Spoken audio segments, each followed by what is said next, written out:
Hey everyone, this is Randall with PARSOL, and I'm here today to talk to you about meeting with your elected officials. So, the thought of meeting with your state representative or state senator can seem a bit like a black box. Where do I start? I'd say most of us have no experience doing this kind of thing. Some might find it intimidating, the thought of speaking to a powerful elected official when you're just an average Joe or Jane. Well, I want to share with you some of the experiences I've had in meeting with some of our elected officials and share with you that it's not all that bad and it's really not that difficult either to get a meeting. So, first let me remind you that these people are men and women just like you and me. They put their shoes on in the morning just like you and me, and they, in large part, are people from your community, who felt compelled to serve their community, and they ran for office. So if you're meeting your local legislator, you're going to have a lot in common with them. They're going to know about the local restaurants and the local scenes and parks, and you'll have some things to talk about them in common. So they're from your community, so that might set your mind at ease.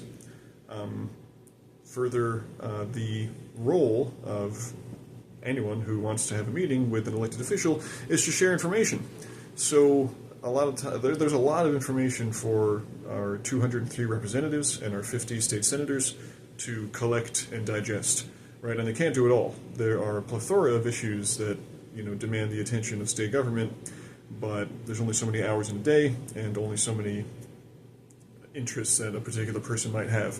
So your advocacy on behalf of people affected by sexual offense laws, whether they be in the criminal justice system or they might be being failed by our current approach, which fails to promote prevention, this is valuable information to your state senator or your state representative.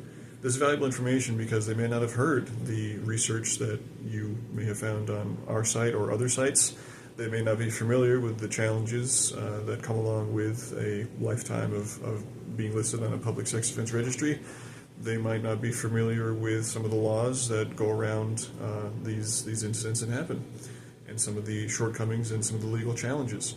So I would encourage you to kind of keep that mindset that you're bringing something valuable to them. It's not that you're pestering them or that you're bothering them.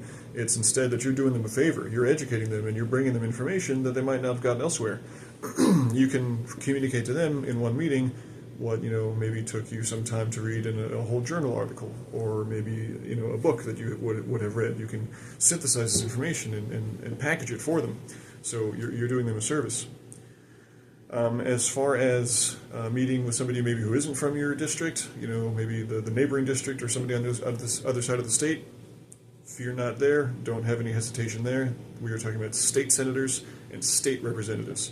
So just because they may not be from your city or your town, and they might be from Philadelphia or Pittsburgh or some other part of the state, it doesn't mean that you don't still have relevant issues to talk to them about. Again, as I said, they're a state senator or a state representative, and they make decisions that affect the entire state. And so you have every right to ask for a meeting with somebody who may not be your representative or your senator. You still have relevant info to share with them. And when the fat cats in the nice suits want to talk to them about any of the interests of big business, you better be sure that those lobbyists are not constituents of that chairperson or chairwoman or chairman of such and such committee. So again, you have every right to ask for a meeting with whoever you want. Now, getting down to the meeting itself, how do you do it? Well, it is rather simple. You go online or you call up the Capitol directory and you get the phone number for the office of who you're interested in, let's say Senator Smith. You call up Senator Smith's office and you say, hello, I'd like to schedule a meeting with Senator Smith to talk about sexual offense laws or about the Sex Offender Registry or about whatever you want to talk about. The person on the phone will either take your information then and set up a meeting right then and there, or they'll give you an email address to send an email to and give the details of what you want to talk about, and then you'll be put on the schedule. And it really is as simple as that. It's rare that you'll get told, no, we're not willing to meet. In general, people don't ask for these kinds of meetings. That is the general population. They get plenty of meeting requests from, again, lobbyists representing powerful interests, But from everyday folk like you and me, they really don't get a lot of requests for meetings. And so it's not difficult for them to fit in. If you can't meet with the representative herself or himself, then you might meet with a staff person, a legislative director, maybe a constituent service person. And if that's all they can give you, then that's better than nothing, absolutely. So that's really as simple as it is. You can schedule a visit in the Capitol if you happen to be near Harrisburg, and you can also schedule a visit in a local district office if you want to go to Senator Smith's office and sit in their office. Or if you want to be informal, you can meet at a Starbucks, you can meet at a cafe, you can meet at a park if that's something that you feel more comfortable doing, and if the senator or the state representative is up for that, you can do that. Typically, it's going to be in their office though. So yeah, it's really not that difficult to get a meeting on the books. So when it's time for your meeting, what do you talk about? Well, it really helps to know your stuff and be at least have a cursory familiarity with your subject matter. You don't need to know all the fine details and the exact statutes you're referencing, but you do need to be able to communicate your issue, in an intelligent way. As far as the kind of the nuts and bolts, and we'll put some of this in the description, and you can find more of these resources on our website. But in general, you want to lead off with, I like to lead off with an icebreaker. How you doing? This is where I'm from. Oh, do you know about, that restaurant or this place that opened up? And, kind of an icebreaker. And then I like to lead in with a shared value. And for our organization, what that oftentimes looks like is we can all agree that we need less sexual offending, right? Of course. We can all agree that the role, of government and of people in general should be to prevent harm and keep people safe. And we can share that goal, right? And you don't need to exactly say we can share that goal, but it kind of sets us up in a good light that we have that shared value, right? That you, senator or representative, you couldn't disagree that this is, of paramount interest. Another shared value that you might want to pitch or throw out there is the idea that people can change. People can and do change. And that's something we believe at PARSOL, especially in the context of, going through the criminal justice system, serving a sentence, serving probation, that kind of thing. People can and do change.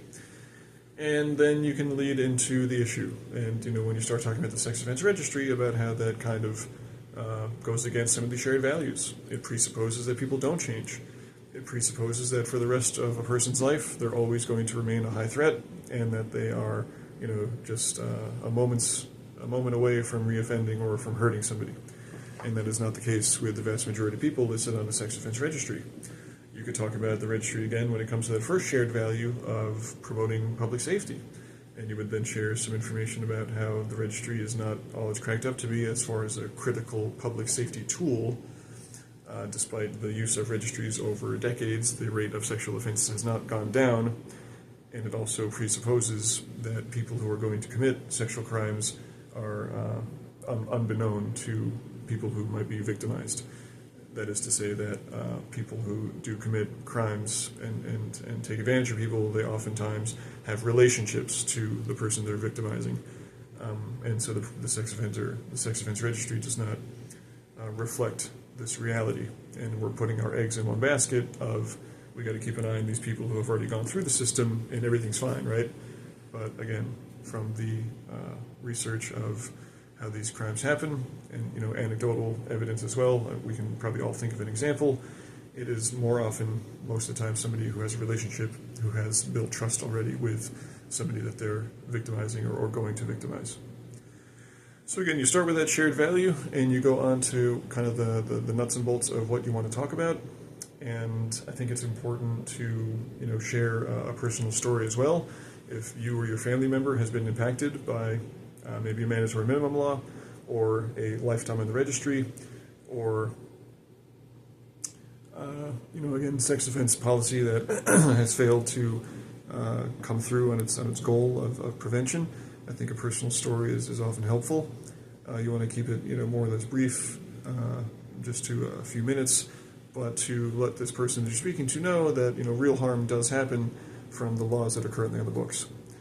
And from there, you want to provide some solutions, right? And this is something that we can provide you on our website. It's our list of registry recommendations and reforms that we advocate for and that have been signed off or co-endorsed unofficially by the American Law Institute, and again provide some solutions. So you start with some shared values, you identify a problem, you share a personal story about that problem, and then at the end you provide some solutions and some recommendations. How this person will respond, that's up to them. It's up to their level of knowledge already. It's up to their open-mindedness. In general, one tip I would give you is to allow them to speak. They will give you the courtesy to have your story out, but whenever they begin to talk, I would kind of cede the floor, so to speak, and allow them to speak. You don't want to talk over them. You want to gain information as well as give information, right? So do your best to allow them to ask questions. Take pauses to see if there are any questions, and allow there to be a give and take. If it's kind of just a lecture on your part, then I don't think that's effective as a conversation is, right? Hopefully by the end of this meeting, you'll have a better understanding of where your senator or your representative stands, and also on how hot or cold they are on the recommendations and the reforms that PARSOL and other advocates are pushing for. And we would love to hear how that meeting went. Please be in touch with us and let us know how the senator or the representative feels, and what their temperature was like. All this being said, you don't have to do this alone. Reach out to us, reach out to me, reach out to somebody else on the team, and we will coach you, we will guide you, we will hold your hand through this process. And if it's a virtual meeting, which I didn't mention, which is another option to meet your elected official. You could do a Zoom meeting, you could do a Microsoft Teams meeting, you could do it from anywhere, from the comfort of your home. If you reach out to us, we can accompany you to these meetings. If it's in Harrisburg, it might be me. If it's in a district office that's near one of our volunteers who has a little more experience, we can join you. If it's on virtual, we can absolutely join you and assist you with getting your message out and sharing the things that you want to share and need to be shared. So I hope that was helpful. It's a little bit of a view into what meeting your legislator looks like. It's not that hard, and it's like anything. It's building a muscle. You do it once, it's scary, it's tough, it's a little anxiety provoking. You do it again, it's a little easier. You do it again, it's a little easier, and before you know it, you're the one helping somebody else do it for the first time. Thanks as always for your support, everyone. If you're not already a donor, please consider donating to us. It's your donations that keep us alive and allow us to do what we're doing. If you haven't subscribed to the YouTube channel yet, please do, and tell a friend who might be interested in criminal justice reform, or who might be impacted by sex offense laws or failed policy about PARSOL. We'll see you in the next video, and thanks again.